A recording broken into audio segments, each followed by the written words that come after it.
Rhema Breakfast, good morning. Great to have your company, and it is great to have the company of Simon Bridges, who is in studio with me. Hello. Good morning. It's great to be here. It is very nice to have you in. Now, we heard about your podcast, Yes. Generally Famous, and we Yes. also heard about your new appointment as the CEO of the Auckland Chamber of Commerce. And we thought, you know what, it'd be great to have Simon in and just thank hear you. about life after politics and Yes. hear about your podcast. There is one. Yeah. There is one. Yeah. What's it like actually waking up and knowing that, you know, you don't have to go into that whole cut and thrust world? Oh, look, it's good. I certainly don't look back and, I suppose if I'm being really honest with the recent things and, controversies and so on, I'm glad to be out, if I can say that. And Yeah. I really enjoyed it, and I feel like it was, God's will for my life, and I got a lot out of it, and I gave a lot back, I think. But, there's seasons, there's a time, and I think, when everyone else is telling you it's time, maybe that's a God thing as well, and it's time to get out and do other things. And, I've certainly... I'm possibly, in comparison to my idealized view of how it would be, slightly too busy, but okay. but that's like, but that's probably me and how I enjoy it. And it's kind of early days, really. Things are still Yeah. sort of settling down for you, I imagine. Exactly. So there's a lot of things, I'm doing at the moment that perhaps I won't do in 2 years' time. Yeah. But sort of have to do to establish things, I suppose. Yeah, and moving Yeah. houses and all of these sort of things, which all take time. Now, I'd love to talk about life after politics, so we will get to that. Yep. But maybe we could just start with your faith, because I think our listeners would be quite interested in hearing your Yes. journey. So you grew up in a church-going household, Yes. and you are the youngest of six? Yeah, absolutely. I mean, in fact, my father was all my life before his retirement as a Baptist minister. And so, very much church twice a week. Twice a week? And, morning, night. It saddens me that lots of churches don't seem to have evening services anymore. And, I feel like they should. But anyway, so, you very much grew up in a church family. It's a very important part of our life. And, the old saying, just because you're in a garage doesn't make you a car, or whatever it is. And, but, saved as a young teen. And So I and read that's that you went to Summer Harvest. Yeah, I certainly did that. I mean, I don't think I was... I went there. Yeah, they were Yeah. good. They were Yeah. really good. I enjoyed those. So was that a pivotal Amazing, point in your actually. life, that Summer Harvest? Loved them. No, it was sort of earlier than that. Okay. It was more of a... not more of... It was, and you may remember me probably back in the day, was on Radio Rhema, but it was a Barry Smith sort of meeting at Epsom Girls Grammar. Okay. And I was perhaps about, 12 or 13, and he was talking about the end of the world and all of these sort of things, and I was probably scared, but I went up to the front, and I was saved, and I would count that as the moment I made a personal decision, and that was very important. So fast forward a little bit, taking your faith into politics. Yeah. I imagine that would be a pretty fine line to tread, that there'd be lots of compromises that need to be Yeah. made along the way. And people don't often understand the background or the reasoning why you've made a decision. That's right. Was that hard? Yeah, I think that's right, and I think it's also true that a lot of people, perhaps, and as Christians, we can be as bad, maybe even worse sometimes than other people. When we look at these things, whether it's with Tauranga MP at the moment, or there's a guy from Hamilton for Labour, and we might say to ourselves, oh well, they seem like terrible people. They've done this bad thing or that bad thing. Well, actually, they're probably no better or worse than you are. And if you think about the last week and the things you've done, if you're really honest, there's probably been, and I don't mean you personally, I'm sure you're actually amazing, but Really amazing. But that's sort of that. So what politics does is it does show everyone your. I don't know if it shows people your best points. It shows them your worst points, because you're on display in everything you do, and nothing really, almost nothing, is is kept out. People know everything. They know your financial affairs. They know your personal affairs. If you have an argument in a car park, look, it's probably on Facebook. So that's sort of how it goes. But I'm giving far too long answers. I think what's also really important about that as Christians is we are called to be salt and light. And these things aren't always easy to work out how much in the world, how much sort of not, as it were, but politics needs Christians, the media needs Christians, education and so on. So we do have to get out there. Yeah, you do. But it is hard, isn't it? When you have to make these hard decisions and people just think, well, you should be doing it like this. And then everybody else is saying, well, you should be doing it like this. And then you get all this backlash from different people and you have to be able to weather that. And now with social media, it just adds another layer of people having access to you. Do you find that hard? I guess the whole criticism of you plus social media added on top? I suppose these days and in the last days of politics, you do get much tougher. And so, I don't, and this is one of the things I feel for these new MPs who've got their problems at the moment.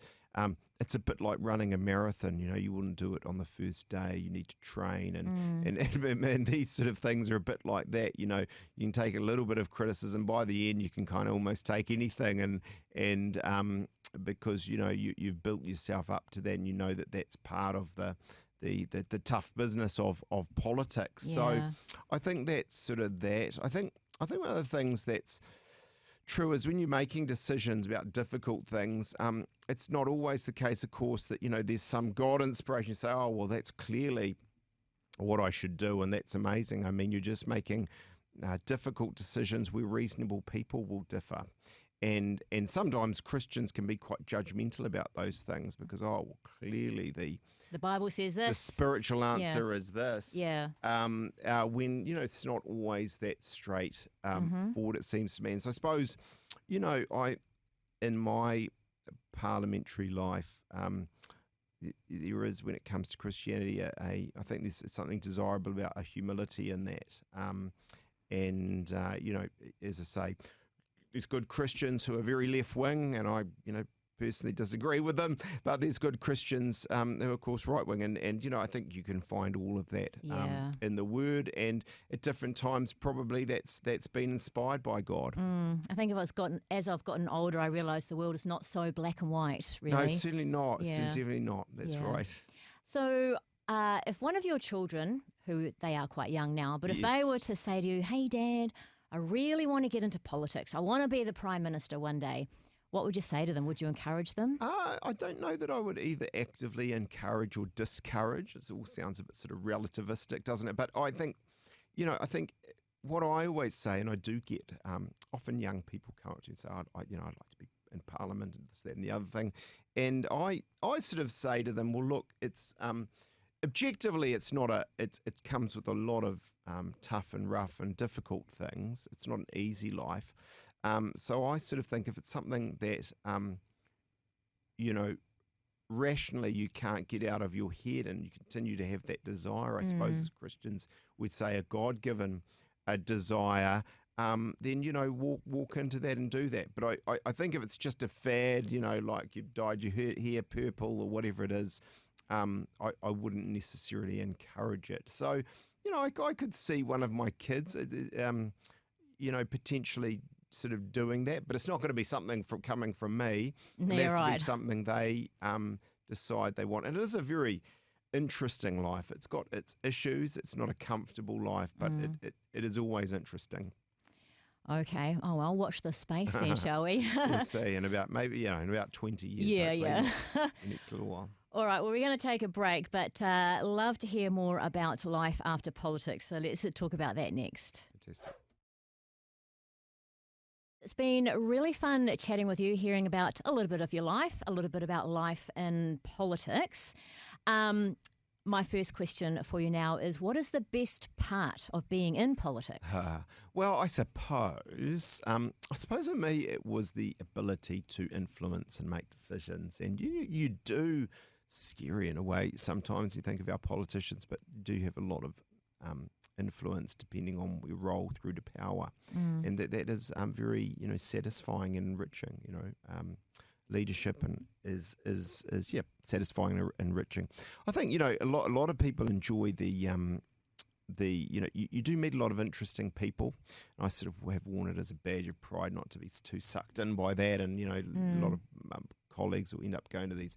It's a function with the All Blacks, or it's Royals, or it's this, that, and the other thing. But it is certainly true. You do meet interesting people. People at the top end of a lot of things, and that's a real privilege and real insight into what makes a city, a country, the world tick. Yeah.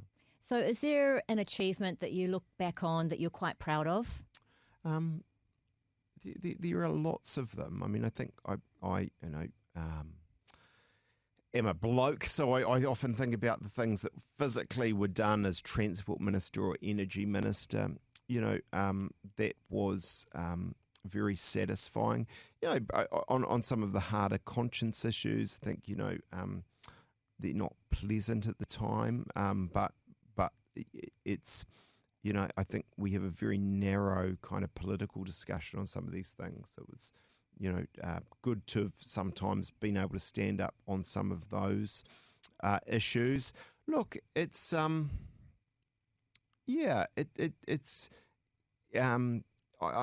so there are specific things, but I think what's also true is you look back at the whole thing, say, that was a good ride. Wow, I mean, that's cool that you can say that. It's awesome, because just hearing about all of the bully allegations at the moment, it makes me think it sounds like a really hard place to work, and I'm not sure that I would be tough enough to survive. I imagine that you're watching your back all the time. You're not sure if you can trust anyone. Am I painting too bleak a picture? Possibly. I mean, look, of course, all of that is at a level true, but I suppose it's like police or firemen or fire officers or any nursing. There are those moments of deep stress and problems.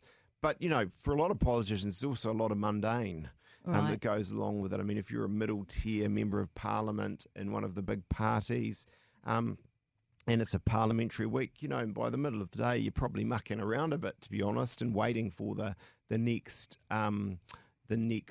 sort of thing. And for Playing me, a little bit of footy in the corridor or anything? Well, possibly. And for me, towards the end, it was a comfort blanket. I mean, I knew I had a safe seat. I would keep winning that. I could have done it for another 20 years if I really wanted to and come out the other end, I don't know, 20 years older. Yeah. So, yes, there are all those issues. But, I mean, I suppose when you're in there, it's got its upsides. And not everyone's a baddie. Lots of good people are in politics trying to do good things. And, there's a lot of enjoyment as well. So what do you do for fun? What does Simon Bridges do to unwind, relax, and just kick off the stresses of the day? Well, I like reading. I like walking. I used to like running, but there's not a lot of that anymore. There should be a bit more. Obviously, I like time with my family. And so, I don't I play some tennis. Not that well, but I don't have. I'm not a massive hobby guy. I'm not out at the golf course once a fortnight. I think Natalie would get very annoyed if I was. And so, because I've got a busy professional life with a lot in it, and a young family as well. Exactly. Time outside of that is generally, reasonably low key, and to the extent that my 10, 8, and 4-year-olds allow that. Yeah, that's nice. So, leaving politics, did you feel anywhere along the way that you'd kind of lost a little bit of your identity? Because, you were Simon Bridges, leader of the National Party at one point, Transport Minister, all of these things. When you left, is there a sense of, I don't know who I am anymore? I don't think so. I can see how that could happen. I think I was lucky, fortunate, blessed, in that I knew what I was going to. I had a range of good opportunities. So there was a lot of upside, if you like. I can see in other colleagues and friends who perhaps left politics, it hasn't gone as well, and there is a regret or a loss of identity, as you say. But I think for me, the critical thing was the power was in my hands. I was going because I wanted to, and I knew what I was going to. And that has been, not entirely, but I think, for the most part, very positive for me. Yeah. So being CEO of the Auckland Chamber of Commerce sounds logical to me. Never would have picked that you'd become a podcaster. Well, that's sort of for fun. And I was just listening to this other podcast, Graham Norton, and he's talking, he's got a portfolio of things. And I suppose I have, my main day job, which is very busy and I'm enjoying it. I'm only 3 weeks in as you say, as CEO of the Auckland Business Chamber or Chamber of Commerce. But around that and complementary to that, in my view, I write a column for the National Business Review. I have this weekly podcast. I have some company roles and some businesses. And, that keeps life very rich and, very, I suppose, sounds immodest, but, I think as Christians we should be, frank about these things, and we're called to do this, very influential. And so I'm really enjoying it, albeit, some mornings, but perhaps this morning's a bit like that. I can wake up a little bit tired. Yeah. Oh, dear. So your podcast, what's that all about? It's called Generally Famous. So tell us what it's about. I think in the end, it's generally famous because when stuff approached me, I said, I've got an idea of what I want to do anyway. I was thinking about doing something anyway, like this anyway. And the guests, they should be kind of generally famous in a New Zealand sense, but always interesting. In the end, what we're going for, I think, is interest and meaning and some fun along the way. And, without overly spiritualizing it, and the number I've recorded now, look, I would say about half, we do end up getting onto spiritual conversations. In one case with a Christian, in one case not, but, open those things up. And I think that's important in the world we live in. Because I listened to your one with Eric Murray. It was very good. Yeah, really insightful and interesting. Good. Yeah. Yeah, and I know, I don't think we explicitly did there, but, and I won't do if it's not natural, but I think it's, obviously fundamental questions about life. And so, a lot of fun, but hopefully some meaning out of this as well in a world where, often people are rambling along and not getting a lot of that because they don't go to church, because they don't, aren't particularly thoughtful about those things. Well, thank you, Simon. It has been great chatting with you, getting a little bit of a snapshot into your life post-politics and prior to politics. So all the best with your new post, and I will continue to listen to your podcast. Hey, fantastic. Well, look, thanks so much for having me on. You're very welcome.